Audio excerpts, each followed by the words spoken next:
Let's thank the producers, Mango Media and Mango TV. Thank you. Collapse. We also sincerely thank the organizer of this concert, Panoramic Media, Mango TV Expansion Department. Collapse. Thank you to Demai Galaxy Pattern.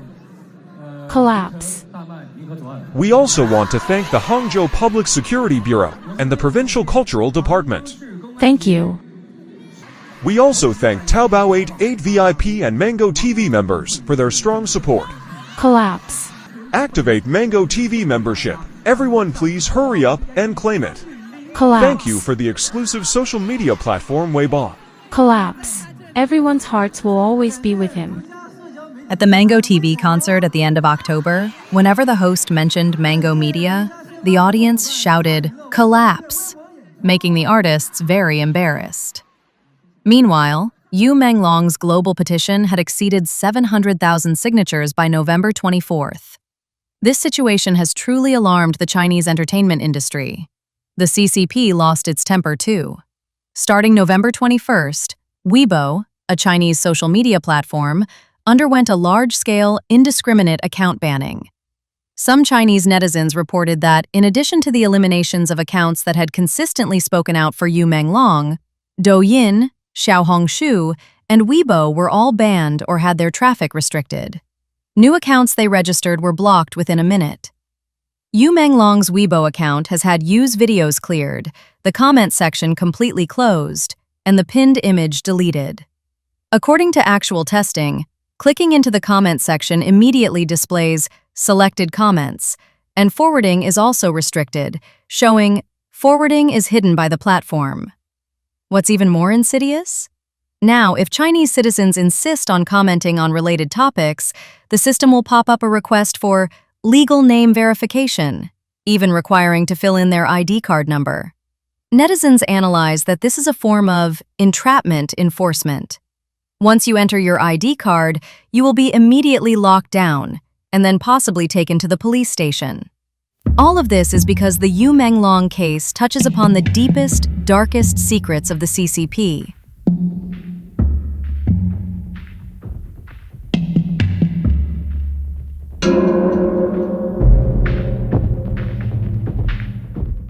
The latest news is that Yu's family and friends have issued an open letter. Some Chinese self-media bloggers analyze that the open letter is highly credible. I feel the same way. The letter questions why Yu Menglong's studio, which is merely a private commercial entity, has the authority to report on a natural person's life incident result. Usually, only hospitals or courts have this qualification. Does this indicate that China's public security department has a guilty conscience, afraid to confront directly, and trying to bypass judicial procedures? The family and friends' attitude is firm. This is a human life. The immediate family has not issued an official statement because they are still protesting. The letter writes, "If the family had given up, they would have already come forward to support the authorities," they said. The family and friends absolutely refuse to accept the case being classified as a civil case. They believe it is a criminal case. Judging from the letter, the author is a medical professional with a master's degree, working in Beijing. He cited an example of encountering the red-haired director Cheng Qing-song in Sanlitun, a famous bar street in Beijing. He wrote, "I ran into you in Sanlitun. You were so terrified, so afraid I'd take away your life? When netizens encountered you at the hospital and spoke out against you, you asked the doctor to call security to protect you. Aren't you all so powerful? Why need to behavior like that?" The writer refers to Yu Menglong as his brother, indicating that they share a hometown just across the street. His aunt was Yu Menglong's middle school teacher. He warned, "Whether it's a CCP water army, a water ghost, or a CCP police officer, whatever you do, leave yourself a way out.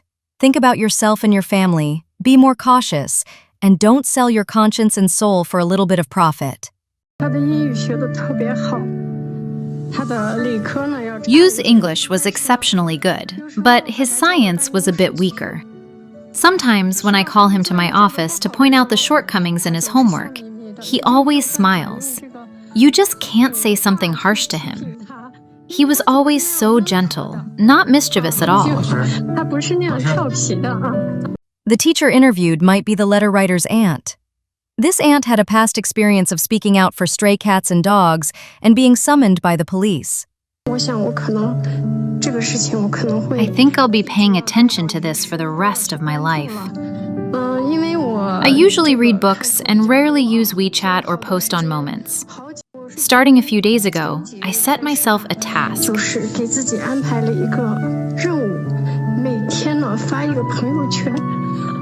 To post one thing about you on Moments every day, without repeating the same content.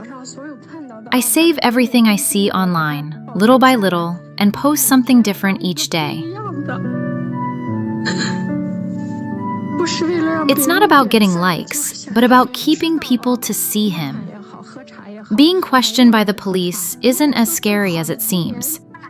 If you don't promote and protect such a good young person, the nation is strong because of its young people. Then where is the hope for the country? I don't know where the hope lies. Yu Menglong was born in Urumqi, Xinjiang, into an ordinary, not wealthy family. His mother raised her only son. When Yu Menglong entered the entertainment industry, he didn't use a stage name like many artists. Instead, he used his real name. You can check on a household registration website. There's only one person with this name in the entire country. Yu Menglong said that his mother named him after a Taiwanese romance novel.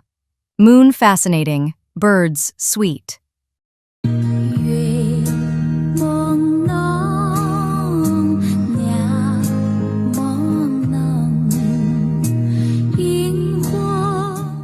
He is very grateful to his mother for giving him this name.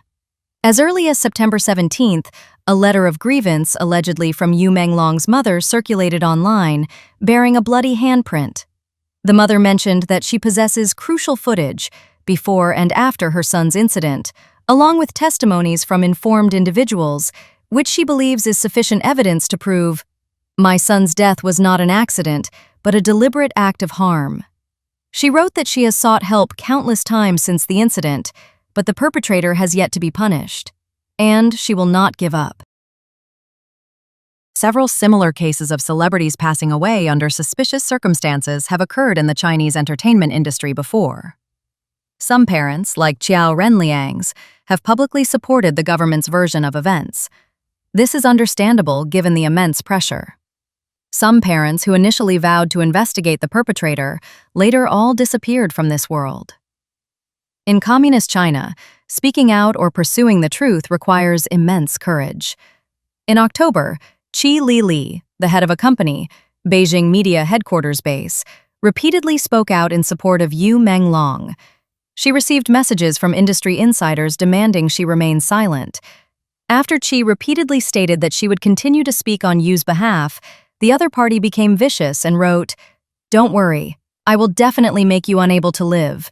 Remember to prepare a coffin." GM Qi, I thought you were a smart person.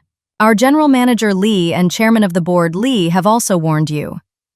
The chairman Li here should be Li Ruigang, the founder, chairman, and CEO of China Media Capital.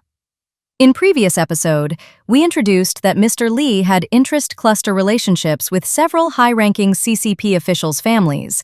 He was known as the unofficial son-in-law of Li Changchun, a former member of the Politburo Standing Committee.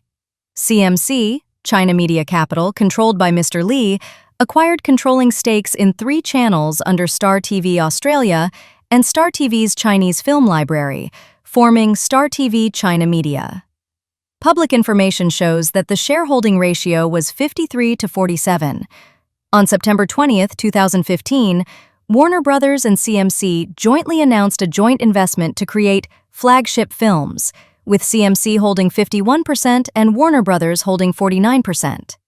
In April 2017, CMC Capital invested in CAA, Creative Artists Agency, the U.S. and world's largest entertainment company. Li Ruigang became a director of CAA. Some overseas Chinese media believe that Li Ruigang is just a figurehead, and the real boss of CMC is Li Changchun's daughter, Li Tong, Mr. Li's mistress. Seeing this vast network, it's not hard to understand Qi Li's subsequent ordeal. On October 20th, Qi Li and her employee were hit by a car and a truck on the same day. Their car was totaled, 2 persons suffered fractures, and 1 person was rushed to the hospital. Both accidents were treated by the police as accidental traffic accidents. On October 27th, Chi Li posted 2 photos of her bandaged arms, captioning them, "First my right arm, yesterday my left wrist, what will it be next?" This suggests she was attacked by an unknown assailant and later received a package containing razor blades. On November 4th, Chi Li again shared private messages, this time from someone threatening her using her parents, brother, and friends, even posting photos of her child in the name of the kindergarten. Chi Li was forced to agree to meet them. After this, indeed, no voice from Chi can be heard by the public. On September 26th, an overseas self-media personality, Lao Deng, claimed to have obtained a desperate long letter left by Yu Menglong for his mother. At the time, I wasn't certain about the authenticity of this letter, so I didn't mention it too much in previous episodes. Looking back today, the claims made in this long letter, exceeding 1,000 words, are not far-fetched. The prince mentioned in the letter could be Xi Yuanping, the younger brother of the CCP leader, or it could be Xin Qi, the actual controller of EE Media, who is said to be the illegitimate son of Chai Chi, a current member of the Standing Committee of the Political Bureau of the CCP Central Committee. The Australian princess mentioned in the letter should be Yang Lan, widely suspected by the media to be the illegitimate daughter of CCP leader Xi Jinping. For the remainder of this episode, we read part of this letter. Mom, I feel like a bad end might happen to me. I have to say goodbye to you in a hurry. Because they could come in and harm me at any moment. The unspoken rules are like an invisible net that covers everyone. If you accept them against your will, you can enjoy wealth, luxury, and stardom, but if you remain pure and untainted, sticking to your principles, you will surely be doomed. Mom, I used to think I was an exception, that I could establish myself based on my talent, but reality is like a knife, carving away at my heart piece by piece. I regret it so much. I really want to go back to the past. You and I lived an ordinary life together in our hometown in Xinjiang. I resisted, and I was also sidelined. During that time, I refused those dirty invitations, trying to prove myself through my works. But the powerful beast that tormented me truly had the power to control everything. They used me as a pawn, tormenting and exploiting me. I became their plaything, manipulated at will, and even an accomplice in money laundering. Mom, do you know? Every time I see those numbers in the bank transfer records, I feel nauseous. That's not my money, it's dirty, stained with blood. I never dared to dream of those astronomical sums of money before. I tried to escape, tried to ask for help, but each time felt like hitting an iron wall. I lived each day in my apartment like it was an eternity. Every ring of my phone filled me with dread, fearing it was their call. Just because I refused their favor. My body was violated, my soul torn apart, but I still want to tell you, my soul has never yielded. From a young age, you taught me to be upright, and I've always remembered that. But that old man, who called himself a prince, had eyes as greedy as a wolf's. Every time he got close, it sent chills down my spine. And then there's the little princess, far away in Australia. Their world is so distant, yet so intimately intertwined with mine. The power struggles at the top are things I dare not get involved in. Those conspiracies and intrigues are like an abyss that devours everything. Recently, that family has run into trouble. Someone contacted me to investigate their money laundering activities in Australia. But I said nothing, because I wasn't involved that deeply, yet that prince suspects I sold them. He's publicly stated he wants me to remain completely silent. At that moment, I knew my end had come. The lights at the party were blinding, the laughter fake, and I sat there like a lamb to BS. Despair washed over me like a tidal wave. Mom, this family is capable of anything. They wield immense power and influence. Ordinary people are as insignificant as ants.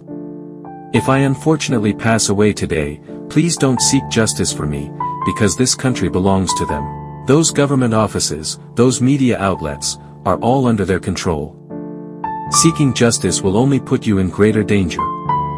Mom, I can't bear to see you heartbroken for me, and I can't bear to see you dragged into this mess. Thinking of this, my chest feels like it's being crushed by a boulder, making it hard to breathe. If there's a next life, I still want to be your child, no longer chasing after those illusory starlight, just wanting to live a simple life with you until old age.